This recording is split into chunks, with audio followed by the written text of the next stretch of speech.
बिस्मिल्लाहिर्रहमानिर्रहीम। नाज़रीन इकराम, अस्सलाम वालेकुम। डिजिटल मीडिया पे आप इस वक्त देख रहे हैं Azad Jammu Kashmir chamber of commerce and industry के नौ मुंतखब सदर जनाब उमर शहजाद जलाल साहब मेरे मेहमान हैं। उमर साहब, मुझे शायद कहना चाहिए welcome on the seat of president.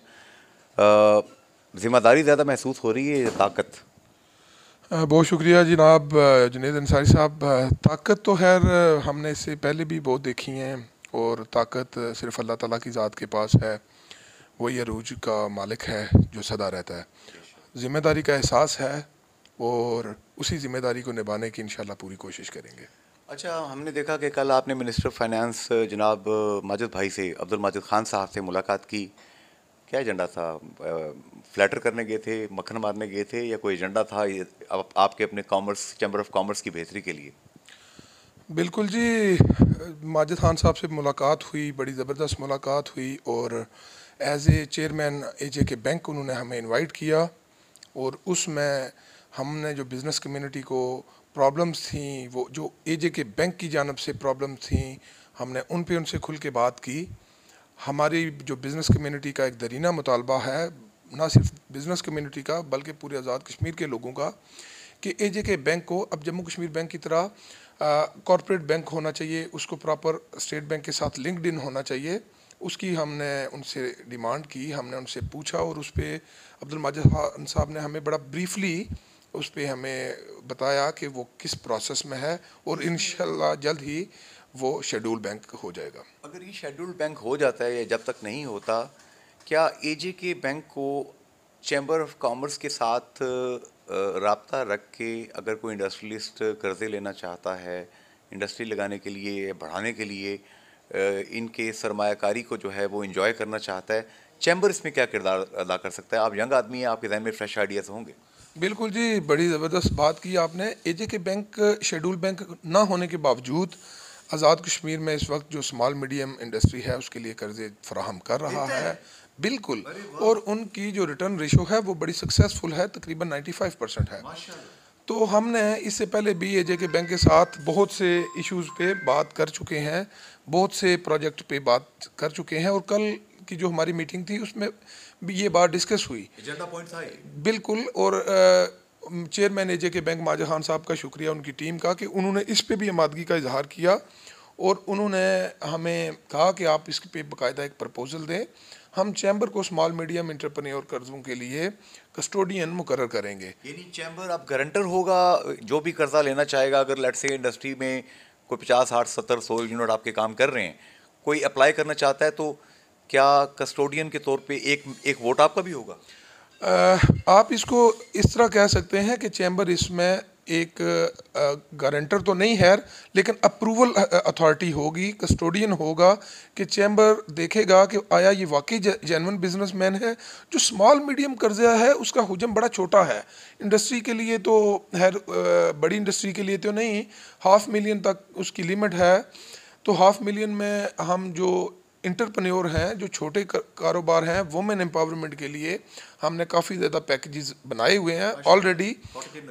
Cottage industry हो गई, तो ये सारे पैकेजेस ऑलरेडी ऑन लूप हैं, और उस पर हमारी नेक्स्ट दोबारा मीटिंग होने जा रही है जे के बैंक से। और इंशाल्लाह चैम्बर में हम एक स्विफ्ट रजिस्ट्रेशन ऑफिस बनाना चाहते हैं यहाँ पे।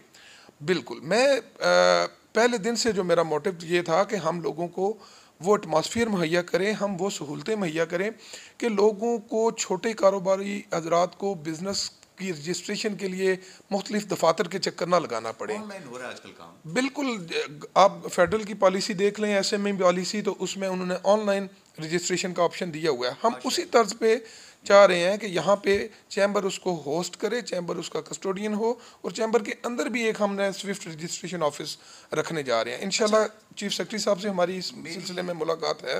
मेरी टैक्स कमिश्नर साहिबान जितने भी यहाँ पे आते रहे हैं, चूँकि हमारे मामू हुजूर मुज़फ़्फ़र भट्टी मरहूम, वो भी टैक्स कमिश्नर रहे, उस वजह से हमारा आना जाना थोड़ा सा था इस दफ्तर में। इंडस्ट्री लगाने की अभी तक हमें तौफीक नहीं हुई। तो जितने टैक्स कमिश्नर्स हैं उनसे मैं कुछ ना कुछ फूड फॉर थाट लेता था, चाहे आज़म शौकत साहब थे, चाहे सरदार ज़फ़र साहब थे, चाहे आजकल यहाँ पे इश्तियाक साहब हैं। तो इश्तियाक साहब ने मुझे एक बात बताई कि अब हम कोशिश कर रहे हैं कि ऑनलाइन जो टैक्सेशन का जो प्रोसेस है कि बंदे को आना ना पड़े आपके पास। आप क्या समझते हैं, क्या ये नावल आइडिया इम्प्लीमेंट हो पाएगा आज़ाद कश्मीर में? बिल्कुल जी, हो सकता है। और ऐसे ही आइडियाज़ को जब इम्प्लीमेंट करने के लिए आपको थोड़ी सी जद्दोजहद की ज़रूरत होती है, आपको थोड़ी सी एक जिसको कहते हैं कि एफर्ट की ज़रूरत होती है। कोई भी आइडिया ऐसा नहीं है जो इम्प्लीमेंटेबल ना हो। हमें बस थोड़ी कोशिश करनी है, मेहनत करनी है और एक टीम वर्क होकर काम करना है। मैं आपको एक बदकिस्मती से मैं आपको ऐड ऑन करता चलूँ कि इस वक्त तक CBR को ना तो हमारी वफाकी हुकूमत तस्लीम कर रही है और ना ही CBR ने हमारी बिज़नेस कम्युनिटी को इस काबिल समझा कि उनके आइडियाज़ या उनकी जो तजावीज़ हैं उनको वो कहीं अपनी राय में रखें या कहीं जो कानून साजी होती है उसमें डिसीजन मेकिंग में शामिल करें। अच्छा देखिए, उमर शहजाद जलाल साहब, आप चूँकि यंग आदमी हैं और यंग आदमी बड़ा एनर्जेटिक होता है, और यंग आदमी को कोई बड़े से बड़ा काम भी दे दें, कौम के नौजवानों के साथ अल्लामा इकबाल को भी बड़ी उम्मीदें थीं, और कायद आज़म अलैहि रहमत ने भी जब पाकिस्तान बनाया था तो इन्हीं नौजवानों के ऊपर सारा उन्होंने ज़िम्मेदारियों को शिफ्ट किया था। KH खुर्शीद भी यंग थे, खुर्शीद खुर्शीद मिल्लत, खुर्शीद हसन खुर्शीद मरहूम, तो कायद आज़म के सेक्रेटरी थे, और कायद आज़म कहा करते थे कि पाकिस्तान मैं, मेरी बहन फ़ातिमा, मेरे टाइप राइटर और मेरे सेक्रेटरी KH खुर्शीद ने बनाया है। तो ये जो यूथ है, अब यूथ यूनिवर्सिटियों से निकलती है, नौकरी कोई नहीं भाई, वाइट कॉलर जॉब कहाँ मिलती है? 27 लाख की आबादी के ऊपर 1,40,000 आपने सरकारी मुलाजम लाद दी हैं। तो ये जैसे PIA का सुनते हैं कि 35 बंदे जहाज़ के लिए ज़रूरी हैं, 400 बंदे लादे हुए हैं आपने, तो माइनस में तो जाएगी वो। तो नौजवानों के लिए ये इंडस्ट्री आपकी क्या कर सकती है? मैं आपके प्लेटफॉर्म से जुनैद अंसारी साहब ये बताना चाहूँगा कि ये हमारा खित्ता जो है ये बड़ा जरखेज़ है। हमने इस वक्त तक सिर्फ दो चीज़ों पे रिलाई किया हुआ था, एक तो फॉरेन रेमिटेंस पे रिलाई किया हुआ था और दूसरा नौकरियों पे रिलाई किया हुआ था। अब बदकिस्मती से उन दोनों का स्कोप उस तरह नहीं रहा। हम ना तो नौकरियां नहीं देने के मुतहम्मल हो सकते हैं और ना ही हमारी रियासत मज़ीद पेंशनों का बोझ बर्दाश्त कर सकती है। और जो फॉरेन रेमिटेंस थी वो आप देखें कि पिछले 10 सालों में उनमें बतदरीज कमी आई है और वो अभी मज़ीद कमी आ रही है, क्योंकि हमारी थर्ड जनरेशन जो है UK में, US में या दूसरे मुल्कों में, अब वो पाकिस्तान के साथ उस तरह लिंक्ड नहीं है, उस तरह वो लाइजान नहीं रखते जैसी फर्स्ट जनरेशन थी। बिल्कुल। अब वो भी अगर कहते हैं कि हम इन्वेस्टमेंट करेंगे 1100 पाउंड तो उसके अगेंस्ट हमें कितने पाउंड्स वापस मिलेंगे? रिटर्न ऑन इन्वेस्टमेंट क्या है? रिटर्न ऑन इन्वेस्टमेंट रेशो बदकिस्मती से बहुत कम है यहाँ पे। आपका वाहिद एक डिपार्टमेंट है सर, रे ऑफ होप है। मैं उसी तरफ जा रहा था कि आपने कहा नौजवानों के लिए क्या करने जा रहे हैं। हमारे पास नौजवानों के लिए, स्मॉल मीडियम इंटरप्राइजेस के लिए बहुत सारे प्रोजेक्ट्स हैं। प्रोजेक्ट्स पाइपलाइन में हैं, हमारे पास वर्किंग पेपर मौजूद है। हम गवर्नमेंट के को रिक्वेस्ट कर रहे हैं, हम उनके साथ बैठने को तैयार हैं, हम बैंक्स को कह रहे हैं आप आएँ, हम नौजवानों को आगे लेके आते हैं, उनको छोटे छोटे कर्जे, उनको रोज़गार देते हैं, उससे आपकी रिटर्न रेशो 99% होगी। अखुवत डॉक्टर अमजद साकिब साहब वाला मॉडल हम देने को तैयार हैं। उनके मैं अक्सर इंटरव्यूज अमजद साकिब साहब के करता रहता हूँ रेडियो पाकिस्तान पे। डॉक्टर यूनुस साहब आजकल ज़ाहिर है कि बांग्लादेश को देख रहे हैं, और उन्होंने ग्रामीण बैंक के ज़रिए फर्स्ट टाइम ये आइडिया लॉन्च किया था। आप कैसे देखते हैं, वज़ीर आज़म आज़ाद जम्मू कश्मीर 2026 तक कहा जा रहा है कि वो नसीब में लिखे गए हैं कि वो रहेंगे, अल्लाह करे रहें, स्टेबिलिटी होगी पॉलिटिकल, तो आगे माशी तौर पर भी कुछ बेहतर फैसले होंगे। क्या टैक्स डिपार्टमेंट से आपको मसला है, आपको बैंक से मसला है, चैम्बर ऑफ कॉमर्स को फैसिलिटेट क्या किया जाए कि आप कहें जी 1 साल के बाद उमर शहजाद जलाल यहाँ की इंडस्ट्री को डबल कर दे? बेसिकली जो आपने पहला सवाल किया कि हुकूमतों का तसलसल जारी रहना चाहिए, जमहूरी अमल को कायम रहना चाहिए, उसी से तरक्की का पहिया घूमता है। तो हम चाहते हैं कि ये जमहूरी अमल जारी रहे, तरक्की का पहिया चलता रहे। वज़ीर आज़म साहब बड़े विजनरी हैं, हमारा उनसे बड़ा क्लोज लाइजान रहा, इंटेलेक्चुअल हैं और वो आउट ऑफ द बॉक्स सोचते हैं। पहले वज़ीर आज़म हैं जो आउट ऑफ द बॉक्स सोचते हैं और उनके साथ टीम भी बड़ी स्ट्रॉन्ग है। मैं उस पर तो कोई कमेंट नहीं करना चाहूँगा। क्या करें सर कि इंडस्ट्री डबल हो? हम ये चाहते हैं कि इंडस्ट्रियलिस्ट को वो माहौल फ्राहम कर दें।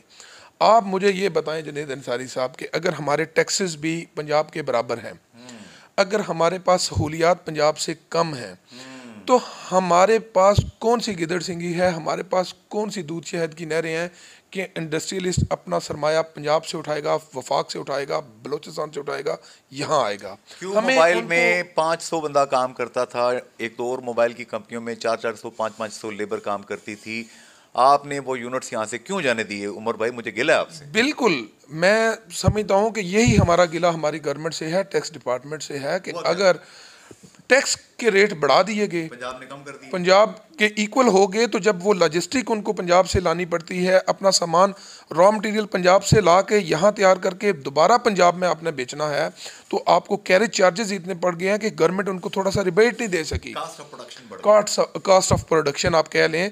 और फिर हमारे यहाँ पे 20,000 के करीब लोग थे जो इंडस्ट्रियों में काम कर रहे थे, जो बेरोजगार हुए। 20,000 लोग, मैं कैटेगोरिकली ऑन फिगर्स कह रहा हूँ, बिल्कुल। और लेकिन मजे की बात है कि हमारी पॉलिटिकल लीड ने इससे पहले कभी नहीं सोचा कि हमने इंडस्ट्री को कैसे बूम करना है। आप इंडस्ट्रियल स्टेट की हालत देखें सर, हमने लास्ट मीटिंग में जनाब डिप्टी कमिश्नर साहब से भी रिक्वेस्ट की कि जो ही हमारा जो फेस शुरू होता है इंडस्ट्रियल स्टेट का, तो वहाँ पे कूड़े के ढेर लगे हुए हैं, डंप लगे हुए हैं। और दीगर जितने इदारे कूड़ा इकट्ठा करते हैं वो इंडस्ट्रियल डिपार्टमेंट के फेस के ऊपर जाके मल के आते हैं रोजाना। पिछले दिनों एक चाइनीज डेलीगेशन आया तो उन्होंने हमें इस चीज़ पे बड़ा टॉन्ट किया कि आपके पास तो यहाँ पे इंडस्ट्रियल एरिया में रिसाइकल प्लांट भी लग सकता है। तो उसके बाद जनाब प्राइम मिनिस्टर चौधरी अब्दुल मजीद साहब ने ये तोहफा दिया था इंडस्ट्री स्टेट को ब्रिज का, तो उसके साथ छोटा ब्रिज था जो अल्टरनेट रखा गया कि कभी हंगामी डिजास्टर की सूरत में उसको यूज़ किया जाए। उस कूड़े क्रिकेट के ढेर की वजह से वो बंद हो चुका है। फायर फाइटिंग का कोई निज़ाम मौजूद नहीं है इंडस्ट्री एरिया में। अगर फायर कोई आग लग जाती है, सीवरेज का निज़ाम मौजूद नहीं है, हम अभी तक सुई गैस उनको दे नहीं सके, बिजली के शेड्यूल वही रेट्स हैं जो पंजाब में हैं, हम उन्हें क्या दे रहे हैं? तो फिर इंडस्ट्रियलिस्ट नेकी कमाने के लिए यहाँ पे इंडस्ट्री खोल के बैठे, पैसा तो मिल नहीं रहा। हम यही गवर्नमेंट से दरख्वास्त कर रहे हैं कि जो इंडस्ट्रियाँ ऑलरेडी टैक्स दे रही हैं, देना चाह रही हैं, ह्यूज लेवल पे टैक्स देना चाह रही हैं, मैं यहाँ पे किसी इंडस्ट्री को का नाम नहीं लेना चाहूँगा, लेकिन जो इंडस्ट्रियाँ बड़े पैमाने पे टैक्स दे रही हैं, देना चाहती हैं। वाल्टन यहाँ पे 26 करोड़ तक गवर्नमेंट टैक्स वो देना चाहती है, सेक्रेट वेक्रेट बनाते हैं। उनके साहिबान ने भी कोई मीटिंग के लिए मुझे बुलाया था, तो मैंने कहा था आप अपनी जो जिम्मेदारियाँ हैं उन्हें आप कंप्लाई करें। उनका जी हम 26 करोड़ तक तो देने के लिए तैयार हैं। तो वाल्टन टाइप की जो इंडस्ट्रीज़ हैं, बड़ी इंडस्ट्रीज़ जो अरबों रुपए गवर्नमेंट को दे सकते हैं, वो क्यों बंद हुई हैं? मैं समझता हूँ कि जुनैद अंसारी साहब, यहाँ पे दोनों तरफ की नेगलिजेंसी है, CBR की भी नेगलिजेंसी है और हुकूमती तरफ से भी इसमें सीरियस पन का मुजाहरा। नहीं, ईको प्रॉब्लम तो शायद आप इसको नहीं कह सकते, लेकिन आप ये देखें अंडर द टेबल आप के साथ वो बैठने को तैयार हैं। अंडर द टेबल कोई डिपार्टमेंट्स मांग रहे हैं क्या? नहीं, मैं इस पे कोई कमेंट नहीं करना चाहूँगा। वैसे आपस की बात है, माइंड ना कीजिएगा। आप भी दुनियादार बंदे हैं, मैं भी दुनियादार बनता हूँ, और मैं जानता हूँ कि कौन कौन से डिपार्टमेंट पे कहाँ पे कैच है। मैं तो दुनियादारी के अलावा, आपको पता है कि मेरा पॉलिटिकल बैकग्राउंड भी रहा, और लेकिन मैं एक बात जो करूँगा, मैं वो आपको ये कहना चाहता हूँ कि गवर्नमेंट को चाहिए कि एक जो डिस्प्यूट रिजॉल्व कमेटी बना दे। पूरी दुनिया में ये एक सिस्टम चल रहा है कि जहाँ पे अदारों की और हुकूमत के दरमियान डिस्प्यूट आ जाता है, वहाँ पे अल्टरनेट डिस्प्यूट रिजॉल्व कमेटी बनती है, ADR कहा जाता है उनको। हम उसमें obviously chamber by chair member हो, स्टेक होल्डर है, तो उसमें बैठ के कोई दरमियानी रास्ता निकाल के। अब एक चीज़ देखें अंसारी साहब, चाहे वो 20 करोड़ आ रहा है महीने का या 25 करोड़ आ रहा है, अगर वो पिछले 7 माह से नहीं आया तो वो नुकसान किसका हुआ है? वो स्टेट ऑफ आज़ाद कश्मीर का नुकसान हुआ है। हमें वफाक से अगर 2 या 4 अरब रुपए मिल जाते हैं तो हम डोल बजाते हैं उस पर कि हमें जितनी इज्जत के साथ लेके आते हैं वो मैंने देखी है कि आप वहां जाके दरखास्त कर रहे होते हैं कि पैसे देते। तो अगर हमारा वो अरबों रुपया टैक्स की मद में ज़ाया हो रहा है, किसी इंडस्ट्री का नुकसान नहीं होगा। जो ग्रुप ऑफ इंडस्ट्रीज़ हैं वो अपना लोड कहीं और शेयर कर देते हैं, उन्होंने अपना लोड KPK इंडस्ट्रीज पे शिफ्ट कर दिया होगा, पंजाब इंडस्ट्री पे शिफ्ट कर दिया होगा। स्टेट का नुकसान हो गया और यहाँ की लेबर जो थी 500 बंदा काम करता वो फारग होगी। बिल्कुल, वो अभी तक तो, और मज़े की बात है कि हमें तो जो एज ए चैम्बर आती हैं कि मौजूद अदालत ने उनको डीसील करने का हुक्म दे दिया हुआ, और फिर भी अभी तक वो डीसील नहीं हुई। अदालत की कंटेम्प्ट ऑफ कोर्ट हो रही है यहाँ पे। अब ये चीज़ें देखें ना, ये हम किस सिमत लेके जा रहे हैं बिजनेस इंडस्ट्री को। ये एक टीज़र प्रोग्राम है। मैं एक तफसीली प्रोग्राम केस टू केस में डिस्कस करूंगा। उमर शहजाद जलाल साहब बहुत कुछ करना चाहते हैं। मैंने दफ्तर में आके इनको ऑब्ज़र्व किया है कि ये फाइल्स को देख रहे हैं। इन्होंने बाहर कंस्ट्रक्शन का काम बहुत सारा स्टार्ट करवा दिया है। ये यहाँ पे दफ्तर को डिजिटलाइज करने की तरफ जा रहे हैं कि पूरी दुनिया के साथ मीरपुर चैम्बर बराह रास्त राब्ते में हो। अगर कुछ दोस्तों को शिकायत हैं, इंडस्ट्री के दोस्तों को रब्ता करें, हम उस मसले पे ड्रम बीटिंग भी करेंगे और विजनरी प्राइम मिनिस्टर आज़ाद जम्मू कश्मीर जनाब चौधरी अनवारुल हक साहब को बताएंगे कि आपके मसले क्या हैं। ये मैं कसमिया कह सकता हूँ कि ये हुकूमत भी, इस्टेब्लिशमेंट भी, जितने डिसीजन मेकिंग इदारे हैं, ओपिनियन मेकिंग इदारे हैं, वो अब चाहते हैं कि मीरपुर की इंडस्ट्री, पाकिस्तान की इंडस्ट्री चले। Made in Mirpur, made in Pakistan, ये पूरी दुनिया के अंदर जाए। आइए मिल के अपना अपना किरदार अदा करें। फ़ी अमान अल्लाह, हाफ़िज़ एंड गुड बाय।